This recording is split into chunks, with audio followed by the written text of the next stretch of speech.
சாந்தி. Murali date 11/12/2024. காலை முரளி பாப்தாதா மதுபன். இனிமையான குழந்தைகளே, தந்தைக்கு உதவி செய்து இந்த இரும்பு யுக மலையை தங்க யுக மலையாக மாற்ற வேண்டும். முயற்சி செய்து புது உலகிற்கு முதல் வகுப்பு இருக்கையை முன்பதிவு செய்ய வேண்டும். கேள்வி: தந்தையின் கடமை எது? எந்த கடமையை நிறைவேற்ற சங்கமயுகத்திற்கு தந்தை வரவேண்டி இருக்கிறது? பதில்: வியாதியும் துக்கமும் உடைய குழந்தைகளை சுகமுடையவர்களாக மாற்ற வேண்டும். மாயாவின் பிடியிலிருந்து விடுவித்து அளவற்ற சுகம் கொடுக்க வேண்டும். இது பாபாவின் கடமையாக இருக்கிறது. இதை சங்கமயுகத்தில்தான் தந்தை நிறைவேற்றுகின்றார். உங்கள் எல்லோருடைய வியாதிகளை போக்குவதற்கும் எல்லோரிடமும் கருணை காட்டுவதற்கும் நான் வந்திருக்கின்றேன் என்று தந்தை சொல்லுகின்றார். இப்போது முயற்சி செய்து 21 பிறவிகளுக்கு உங்கள் பாக்கியத்தை உயர்ந்ததாக மாற்றுங்கள்.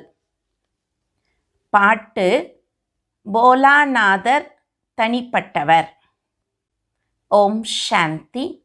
போலாநாத் சிவபகவான் வாக்கு. இது பலவித வெரைட்டி தர்மங்களின் மனித சிருஷ்டி மரமாக இருக்கிறது என்று பிரம்மாவின் கமலவாய் மூலமாக சொல்லுகின்றார்.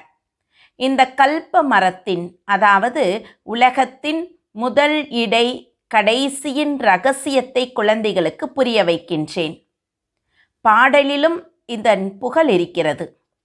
சிவபாபாவின் பிறவி இங்கே ஏற்படுகிறது.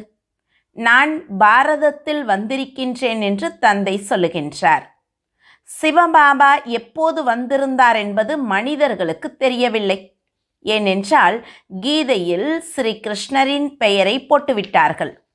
துவாபர யுகத்தின் விஷயமே இல்லை. குழந்தைகளே, 5000 வருடங்களுக்கு முன்பும் நான் வந்து இந்த ஞானத்தை கொடுத்திருந்தேன் என்று தந்தை புரிய வைக்கின்றார். இந்த மரத்திலிருந்து அனைவருக்கும் தெரிந்து விடுகிறது. மரத்தை நல்லபடியாக பாருங்கள். சத்தியுகத்தில் உண்மையாகவே தேவி தேவதைகளின் ராஜ்யம் இருந்தது. திரேத்தாவில் ராமர் சீதை ஆட்சி செய்தார்கள். தந்தை முதல் இடை கடைசியின் ரகசியத்தை சொல்லுகின்றார். பாபா, நாங்கள் எப்போது மாயாவின் வலையில் சிக்கினோம் என்று குழந்தைகள் கேட்கின்றார்கள். துவாபர யுகத்திலிருந்து என்று தந்தை சொல்லுகின்றார். பிறகு நம்பர்வார் மற்ற தர்மங்கள் வருகின்றன. எனவே கணக்கு பார்க்கும்போது நாம் எப்போது மீண்டும் இந்த உலகிற்கு வருவோம் என்பதை அறிந்து கொள்ள முடியும். எனது கடமையை நிறைவேற்ற நான் சங்கமயுகத்தில் 5000 வருடங்களுக்கு பிறகு வந்திருக்கின்றேன் என்று சிவபாபா சொல்லுகின்றார். மனிதர்கள் யாராக இருந்தாலும் எல்லோரும் துக்கத்தில் இருக்கின்றார்கள். அதிலும் குறிப்பாக பாரதவாசிகள் துக்கத்தில் இருக்கின்றார்கள். நாடகப்படி பாரதத்தை தான் நான் சுகமுடையதாக மாற்றுகின்றேன். குழந்தைகளுக்கு வியாதி வந்துவிட்டால் அவர்களுடைய மருந்துக்கு ஏற்பாடு செய்வது தந்தையின் கடமையாக இருக்கிறது. இது மிகப்பெரிய வியாதி. எல்லா வியாதிகளுக்கும் மூலமாக இருப்பது இந்த 5 விக்காரங்கள். இது எப்போதிருந்து ஆரம்பமானது என்று குழந்தைகள் கேட்கின்றார்கள். துவாபர யுகத்திலிருந்து. ராவணனின் விஷயத்தை புரிய வைக்க வேண்டும். ராவணனை யாரும் பார்க்க முடியாது. புத்தியால் புரிந்து கொள்ள முடியும். தந்தையையும் புத்தியால் புரிந்து கொள்ள முடிகிறது. ஆத்மா மனம் புத்தியோடு இருக்கிறது. தனது தந்தை பரமாத்மா என்பதை ஆத்மா அறிகிறது. சுக துக்கத்தின் பாதிப்பிற்கு ஆத்மா வருகிறது. எப்போது உடலில் இருக்குமோ அப்போது ஆத்மாவிற்கு துக்கம் ஏற்படும். ஆனால் பரமாத்மா எனக்கு துக்கம் கொடுக்காதீர்கள் என்று யாரும் சொல்லுவது இல்லை. எனக்கும் பாகம் இருக்கிறது. ஒவ்வொரு கல்பமும் சங்கமயுகத்தில் வந்து நான் எனது பாகத்தை நடிக்கின்றேன் என்று தந்தை புரிய வைக்கின்றார். எந்த குழந்தைகளை நான் சுகத்திற்கு அனுப்பி வைத்தேனோ அவர்கள் துக்கமுடையவர்களாக ஆகிவிட்டார்கள். எனவே நாடகப்படி மீண்டும் நான் வரவேண்டி இருக்கிறது. மற்றபடி முதலை, மீன் முதலிய அவதாரங்களை பற்றிய விஷயமே கிடையாது. பரசுராமர் கோடாலியால் சத்திரியர்களை கொன்றதாக சொல்லுகின்றார்கள். இவையெல்லாம் கட்டுக்கதைகள். எனவே இப்போது என்னை நினைவு செய்யுங்கள் என்று தந்தை புரிய வைக்கின்றார். இவர்கள் ஜெகத்தாம்பா மற்றும் ஜெகத் பிதாவாக இருக்கின்றார்கள். தாய் நாடு மற்றும் தந்தை நாடு என்று சொல்லுகின்றார்கள். தாய் தந்தை நீரே, உமது கிருபையால் எங்களுக்கு அளவற்ற சுகம் கிடைக்கின்றது என்று சொல்லி பாரதவாசிகள் நினைவும் செய்கின்றார்கள். பிறகு யார் எவ்வளவு முயற்சி செய்வாரோ அதற்குரிய பலனை பெறுவார். சினிமா பார்க்க செல்லுவதற்கு முதல் வகுப்பை முன்பதிவு செய்கின்றார்கள். உங்களுக்கு சூரிய வம்சம் வேண்டுமா, சந்திர வம்சம் வேண்டுமா? அந்த இருக்கையை முன்பதிவு செய்து கொள்ளுங்கள் என்று தந்தை சொல்லுகின்றார். யார் எவ்வளவு முயற்சி செய்கின்றாரோ அவ்வளவு பதவி பெறுகின்றார். எல்லா வியாதிகளையும் போக்க தந்தை வந்திருக்கின்றார். ராவணன் அனைவருக்கும் அதிக துன்பத்தை கொடுத்து விட்டான். எந்த ஒரு மனிதனும் இன்னொரு மனிதனுக்கு கதி சத்கதி கொடுக்க முடியாது. இது கலியுகத்தின் கடைசி நேரமாக இருக்கிறது. குருமார்கள் உடலை விடுகின்றார்கள். பிறகு இங்கேயே மறுபிறவி எடுக்கின்றார்கள். எனவே அவர்கள் பிறருக்கு எப்படி சத்கதி கொடுப்பார்கள்? இத்தனை குருமார்கள் எல்லோரும் ஒன்று சேர்ந்த அழுக்கான உலகை தூய்மையாக மாற்றுவார்களா என்ன? கோவர்த்தன மலை என்று சொல்லுகின்றார்கள். இந்த தாய்மார்கள் இந்த இரும்பு யுக மலையை பொற்காலமாக மாற்றுகின்றார்கள். கோவர்த்தன மலைக்கு பூஜையும் செய்கின்றார்கள். அது தத்துவ பூஜை. சந்நியாசிகளும் பிரம்மத்தை, அதாவது தத்துவத்தை நினைவு செய்கின்றார்கள். அதை பரமாத்மா எனவும் பிரம்மம் பகவான் எனவும் நினைக்கின்றார்கள். இது பிரம்ம என்று பாபா சொல்லுகின்றார். பிரம்மாண்டத்தில் ஆத்மாக்கள் முட்டை வடிவில் இருக்கின்றன. நிராகார மரமும் காட்டப்பட்டிருக்கிறது. ஒவ்வொருவருக்கும் அவரவர் பகுதி இருக்கிறது. பாரதத்தின் சூரிய வம்ச சந்திரவம்ச குலங்கள் இதன் அடிமரத்தில் இருக்கின்றார்கள். பிறகு மக்கள் தொகை அதிகமாகிறது. முக்கியமானது 4 தர்மங்கள். எனவே எந்தெந்த தர்மங்கள் எப்போது வருகின்றன என்று கணக்கு பார்க்க வேண்டும். குருநானக் 500 வருடங்களுக்கு முன் வந்தார். அதற்காக சீக்கிய மக்கள்களில் சிலர் 84 பிறவிகளின் பாகத்தை நடிக்கின்றார்கள் என்பது கிடையாது. ஆல்ரவுண்டர் பிராமணர்கள் நீங்கள் மட்டுமே 84 பிறவிகளை எடுக்கின்றீர்கள் என்று தந்தை சொல்லுகின்றார். ஆல்ரவுண்ட் பாகம் உங்களுடையது மட்டுமே என்று தந்தை புரிய வைக்கின்றார். பிராமணர், தேவர், சத்திரியர், வைஷ்யர், சூத்திரர் ஆகின்றீர்கள். யார் முதலில் தேவி தேவர் ஆகிறார்களோ அவர்களே முழு சக்கரத்தையும் சுற்றி வருகின்றார்கள். நீங்கள் வேத சாஸ்திரங்களை அதிகமாக கேட்டிருக்கின்றீர்கள் என்று தந்தை சொல்லுகின்றார். சாஸ்திரங்கள் சரியா அல்லது குருமார்கள் சரியா அல்லது தந்தை எதை சொல்லுகின்றாரோ அது சரியா என இங்கே சொல்லுவதை கேட்டு முடிவெடுங்கள். தந்தையை சத்தியம் என்று சொல்லுகின்றார்கள். நான் சத்தியத்தை சொல்கின்றேன். அதன் மூலம் சத்தியுகம் உருவாகிறது. மற்றபடி துவாபர யுகத்திலிருந்து நீங்கள் பொய்யையே கேட்டு வருகின்றீர்கள். அதன் மூலம் நரகமாகிறது. நான் உங்கள் அடிமை என்று தந்தை சொல்லுகின்றார். நான் அடிமை, நான் உங்கள் அடிமை என்று பக்தி மார்க்கத்தில் நீங்கள் பாடி வந்தீர்கள். இப்போது குழந்தைகள் உங்களுக்கு சேவை செய்வதற்கு நான் வந்திருக்கின்றேன். தந்தையை நிராகாரி, அகங்காரி என்று பாடுகின்றார்கள். குழந்தைகள் உங்களை சதா சுகவாசிகளாக மாற்றுவது எனது கடமை என்று தந்தை சொல்லுகின்றார். கடவுள் எப்படி வந்து போகின்றார் என்பது பாடலிலும் இருக்கிறது. மற்றபடி உடுக்கை அடிப்பது போன்ற எந்த விஷயமும் கிடையாது. இவர் முதல், இடை, கடைசியின் எல்லா சமாச்சாரங்களையும் சொல்லுகின்றார். குழந்தைகள், நீங்கள் எல்லோரும் நடிகர்களாக இருக்கின்றீர்கள் என்று தந்தை சொல்லுகின்றார். நான் இப்போது செய்பவரும் செய்ய வைப்பவருமாக இருக்கின்றேன் என்று தந்தை சொல்லுகின்றார். நான் இவர், அதாவது பிரம்மா மூலமாக ஸ்தாபனை செய்ய வைக்கின்றேன். மற்றபடி கீதையில் எவற்றை எழுதி வைத்திருக்கின்றார்களோ அவை எதுவும் கிடையாது. இப்போது இருப்பது நடைமுறை விஷயமாக இருக்கிறது. குழந்தைகளுக்கு இந்த எளிய ஞானத்தையும் யோகத்தையும் கற்றுத்தருகின்றேன். யோகம் செய்ய வைக்கின்றேன். யோகம் செய்ய வைப்பவர், மடியை நிரப்புபவர், நோயை அகற்றுபவர் என்றெல்லாம் சொல்லுகின்றார்கள் இல்லையா? கீதையை பற்றிய முழுமையான அர்த்தத்தையும் புரிய வைக்கின்றார். யோகத்தை கற்பிக்கின்றேன், மேலும் கற்பிக்க வைக்கவும் செய்கின்றேன். குழந்தைகள் யோகத்தை கற்று பிறகு பிறருக்கும் கற்பிக்கின்றார்கள். யோகத்தின் மூலமாக எமது ஜோதியை எழுப்புபவர் என்று சொல்லுகின்றார்கள். அப்படிப்பட்ட பாடலை யாராவது வீட்டில் இருந்தபடியே கேட்டாலும் ஞானம் முழுவதும் புத்தியில் சக்கரமாக சுழலும். அப்பாவின் நினைவின் மூலமாக ஆஸ்தியின் போதையும் ஏறும். வெறும் பரமாத்மா அல்லது பகவான் என்று சொல்லுவதின் மூலமாக வாய் இனிக்காது. அப்பா என்றாலே ஆஸ்தி. இப்போது குழந்தைகள், நீங்கள் பாபாவிடமிருந்து முதல், இடை, கடைசியின் ஞானத்தை கேட்டு பிறருக்கும் சொல்லுகின்றீர்கள். இதுவே சங்கொலி என்று சொல்லப்படுகிறது. உங்கள் கைகளில் புத்தகங்கள் எதுவும் இருப்பதில்லை. குழந்தைகள் தாரணை மட்டும் செய்ய வேண்டும். நீங்கள் உண்மையான ஆன்மீக பிராமணர்களாகவும் ஆன்மீக தந்தையின் குழந்தைகளாகவும் இருக்கின்றீர்கள். உண்மையான கீதை மூலமாக பாரதம் சொர்க்கமாக மாறுகிறது. அவர்கள் உட்கார்ந்து கதையை மட்டும் கட்டி வைத்திருக்கின்றார்கள். நீங்கள் எல்லோரும் பார்வதிகளாக இருக்கின்றீர்கள். உங்களுக்கு இந்த அமர கதையை சொல்லிக் கொண்டிருக்கின்றேன். நீங்கள் எல்லோரும் திரௌபதிகளாக இருக்கின்றீர்கள். அங்கே யாரும் நிர்வாணமாவது இல்லை. அப்படியானால் அங்கே குழந்தைகள் எப்படி பிறப்பார்கள் என்று கேட்கின்றார்கள். அரே, அவர்கள் விக்காரமற்றவர்களாக இருப்பதால் விக்காரத்தின் விஷயம் எப்படி இருக்க முடியும்? யோக பலத்தின் மூலமாக குழந்தைகள் எப்படி பிறக்கும் என்பதை நீங்கள் புரிந்து கொள்ள முடியாது. அதனால் நீங்கள் வாக்குவாதம் செய்கின்றீர்கள். ஆனால் இது சாஸ்திரங்களின் விஷயமாக இருக்கிறது. அது முற்றிலும் விக்காரமற்ற உலகமாக இருக்கிறது. இது விக்கார உலகமாக இருக்கிறது.